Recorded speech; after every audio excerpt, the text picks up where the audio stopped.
نکاح پټ کول، پټ نکاح کول.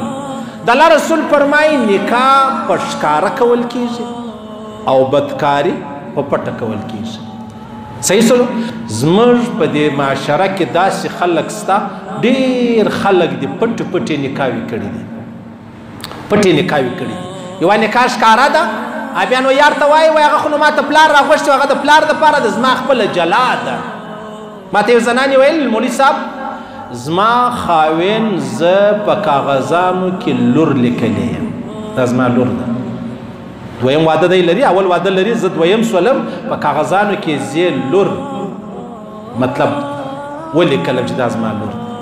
اوس پکې وایي دا پښتانه دا ما د ازبکانو کیسه نه ده درته کړې. صحیح سلو. او بیا عجبه خبره دا ده په دې ښار کې دا دکانداران تر ډېره حده پورې داسې سته پلار یم پټ واده کړی دی، زوی یې بل پټ واده کړی دی، یا بل پټ واده کړی دی. داسې ډېرې پیټه سوي دي، یو سړی مړ سوی دی او بیا د مرګه بعد یوه ښځه راغلی چې زه خو د ده کوروالا یم، دا یې بچیان دي. وه ښځې ولې؟ د ده خو هغه د پلانۍ ښځه معلومه ده بچیان یې دي. هغه وایي دغه تصویرونه دي، دا ویډیو ده، دا هلته کښېنه ورور، دا ویډیو ده، دا میسجان دي، دا یې کور، دا پلانۍ پلانۍ پلانۍ. دا زموږ دوی په دا ښار کې سته. د الله رسول فرمایي نکاح په ښکاره کېږي، بدکاري چې د هغه په پټه کېږي. تا دا نکاح ولې په پټه کړې ده؟ او بیا دغه د پټې نکاحوې نه دي عزیزانو، دا ډېر ناکامه نکاح وي. جذبات، ځواني، بس لږ خشه ښه رنګ وویني، اول بیا نو معلوم پر خاورې کې، ځان هم پر خاورې کې، بیا څو عمر بعد هغه جذبات هم کمزوري سي، هغه پسند و هغه خوښ هغه هم کمزوري سي. پر معمولي خبره بیا طلاق ورکړي، پر معمولي خبرې بیا پسې واخلي. خو دلته ورسې تحصیل د کچارۍ د که څه عدالت لره ورسې تی ته به پته ولګېږي چې یوې ښځې پر چا دعوه کړې ده.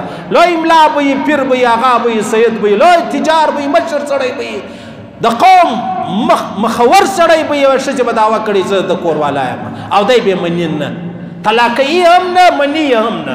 اوس به څه چمپه کوئ؟ دا ښار ورباندې به ډک دی. صحیح سلو. نکاح اوله خبره دا ده چې د ولي په اجازه به وي، کم چې د ولي دی که څه هم جایزه ده امام صاحب رحم الله په مذهب چې ځوانه ښځه یې د هغه رقم مطلب، خو لیکن ناکامه ده، ناکامه ده. په پټېدو بې ستړی سي، په اولاد راوړلو بې ستړی سي، او کله کله اولاد راوړي د ډېرې بدنامۍ د وجې بیا مړم کې مړې کې هغه یاره جهان را خبرېږي. دا سته په دې ښار کې دا غوړانو دی، څه ښایسته موټرانو څه داسې یو دوې روپۍ الله ورکړي دي، لږ خشه بې ځواني برابر یې به د چا سره لاین برابر کړی دی، د هغې هم کور خراب کړي، خپل هم کور خراب کړي.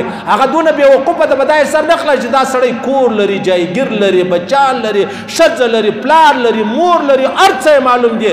زه خالص د یارانې دپاره دورې دورې کړی یم، انو خوشحاله ده. ابا څه ډوډۍ ورکړې، څه روپۍ ورکړې، څو عمر یو کال و دوه و درې کاله بعد د هغې ځواني ته بس، بیا ورته وایي په ما پلار خبر سو، بس نو زما او ستا ژوند نه سره کېږي، 2 و 15 لس لکه ورکړي دا یې کار خلاص. څومره بېوقوفه ده داسې زنانه، داسې خور او داسې لور.